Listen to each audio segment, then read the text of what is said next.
Namaste friends, welcome to my channel Biology Bite. Today I'm going to give you the master plan or strategy to prepare for NEET biology part. This video is going to be in Hindi. Actually, this is my first video that is going to be in Hindi, so I'm really excited. So let's get started. To be a doctor is your dream. It's your parents' dream. I know you imagine yourself with a stethoscope around your neck, but उसके लिए आपको NEET नाम की दीवार तोड़नी होगी दोस्तों. और अगर आप सच्ची मन से पढ़ाई करते हैं तो यकीन मानिए वो दीवार NEET नाम की दीवार चकनाचूर कर सकते हैं. तो चलिए मैं आपको बताती हूँ कि NEET बायोलॉजी के लिए कैसे पढ़े, क्योंकि आधा पेपर यानी कि 90 क्वेश्चन तो बायोलॉजी से ही आते हैं. और बायोलॉजी में 300 से ऊपर स्कोर करना कोई मुश्किल चीज नहीं है. अगर आपको बायोलॉजी में सही स्कोर आ गया तो ये बैकबोन का काम करता है आपके सिलेक्शन के लिए.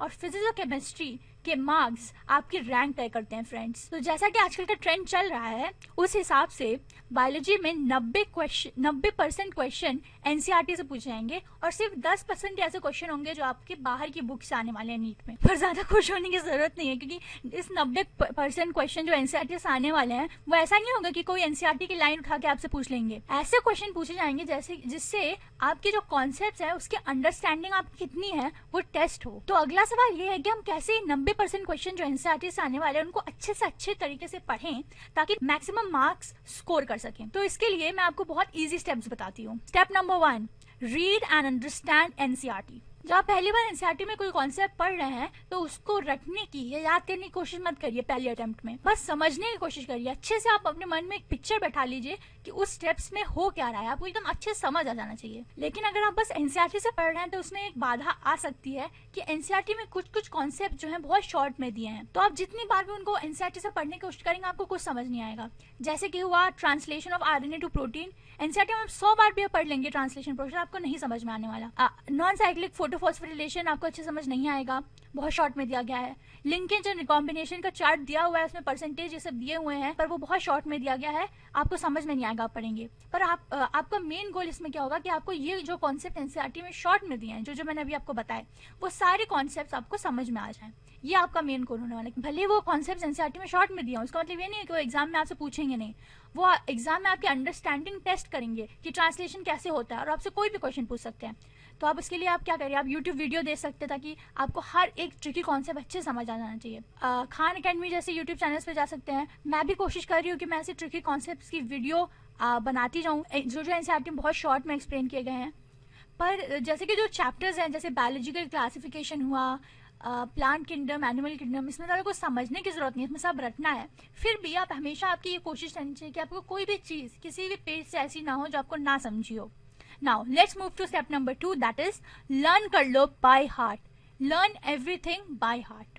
एक बार जब सारे कॉन्सेप्ट्स आपको जो चैप्टर आप पढ़ रहे हैं उसके अच्छे समझ आ जाएं तो बस आप रट्टा मार लीजिए फिर बाकी के सब चीज़.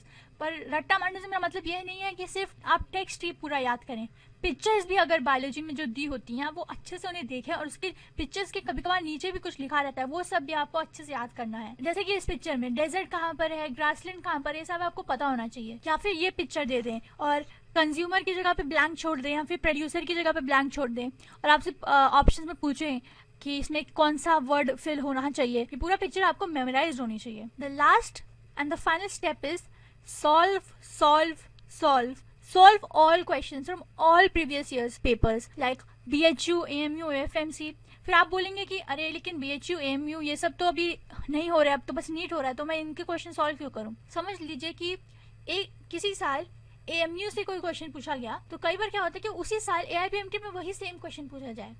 बहुत बार क्वेश्चन रिपीट होते हैं और आपको साथ ही साथ ढेर सारे क्वेश्चंस भी मिल जाएंगे. जैसे मतलब आपने पहले कुछ पढ़ा, आपको लगा कि मुझे अच्छा समझ आ गया, पर जब आप क्वेश्चन सॉल्व करने बैठेंगे तब आपको समझ में आएगा अरे मुझे तो ये आंसर आ ही नहीं रहा है, मतलब मुझे ये कॉन्सेप्ट समझ नहीं आया है. और आपके क्वेश्चन सॉल्व करने की, एमसीक्यू सॉल्व करने की प्रैक्टिस हो जाएगी बहुत अच्छी. तो ये तो मैंने आपको बता दिया कि जो 90% क्वेश्चन बायोलॉजी में एनसीईआरटी से पूछे जाने वाले हैं उनको कैसे पढ़ा जाए. अब मैं आपको बताती हूँ कि 10% जो क्वेश्चन एनसीईआरटी के बाहर से आने वाले हैं उनको आप कैसे पढ़ेंगे. तो सबसे पहली चीज जो आप नहीं करेंगे वो ये है कि आप कोई मोटी किताबें मत खरीदिए और रटने मत बैठ जाइए बायोलॉजी. एनसीईआरटी ही आपकी मेन बुक होनी चाहिए. जितना टाइम आप ये एक्स्ट्रा इन्फॉर्मेशन याद करने में वेस्ट करेंगे उतने टाइम में आप फिजिक्स के आइंस्टाइन बन सकते हैं. तो जितना भी आपके पास बहुत कम टाइम है, तो जो भी टाइम आपके पास है वो फिजिक्स और केमिस्ट्री पढ़ने में यूज करिए, यूटिलाइज करिए, और एनसीईआरटी ही आप ज्यादातर की ध्यान दीजिए बायोलॉजी के लिए। और जैसे कि मैंने आपको पहले कहा था कि प्रीवियस ईयर्स के हर एग्जाम के आप पेपर सॉल्व करिए, तो आप जब ये हर एग्जाम के आप क्वेश्चन सॉल्व करेंगे तो उन क्वेश्चंस में भी आपको एनसीईआरटी के बाहर की कुछ कुछ नॉलेज मिल जाएगी। तो ये जो बाहर से आने वाला एनसीईआरटी में, उसके लिए आपकी बहुत हेल्पफुल होगा ये। तो अब आप जब भी आपको कोई भी चीज़ ऐसी क्वेश्चन में मिले जो एनसीईआरटी में नहीं दी है, या फिर कोई याद करने वाला एग्जाम्पल है जो एनसीईआरटी के बाहर का है उस क्वेश्चंस में, तो आप उसकी एक नोटबुक बनाइए, उसमें वो सब लिख लीजिए। जब आप ऐसा करने लगेंगे तो मैं पूरी तरह श्योर हूँ कि आपकी पूरी 2-3 नोटबुक्स तो भरने वाली हैं, क्योंकि बहुत से ऐसे क्वेश्चन होते हैं जो बाहर से, वो लोग जब आप हर साल के क्वेश्चन सॉल्व करेंगे तो आपको ऐसे बहुत से क्वेश्चन मिलेंगे जो बाहर से होंगे। तो मैंने आपको बता दिया कि ऐसे 90% वाले के लिए पढ़े और कैसे 10% के लिए जो बाहर से आने वाला है उसके लिए पढ़े। और अब मैं आपको बताती हूँ जो last and the most important thing जो आपका बायोलॉजी के मार्क्स और स्कोर मेक और ब्रेक कर सकती है, वो है रिवीजन। आपने एक चैप्टर बहुत मन लगा के पढ़ लिया, आपने बहुत अच्छे से सारे कॉन्सेप्ट को समझा, आपने उसको रट्टा मारी, आपको उसकी सारी फोटोज सब कुछ पता है, पर उसके बाद आपने उसको 6 महीने तक रिवाइज नहीं किया, तो आपकी पूरी मेहनत पे पानी फिरने वाला है, क्योंकि आपको कुछ भी याद नहीं रहेगा। तो ऐसा रूल बना लीजिए कि आपने जो भी पढ़ा है जैसे आप उसको हर मंथ रिवाइज करें। और जैसे मान लीजिए आज आपने कुछ पढ़ा, तो कल अगले दिन सुबह जैसे उठते हैं, ब्रश करने से भी पहले आप वो आपने जो कल पढ़ा था उसे रिवाइज करें। सो ये बेस्ट स्टेप होगा आपके लिए। सो बस that's it, keep all these things in mind and if you are dropping 1 year and staying at home and preparing for NEET, and when you solve like 10 questions and get 5 of them wrong, there's no need to worry about it because these things happen all the time. And just keep working hard. Best of luck.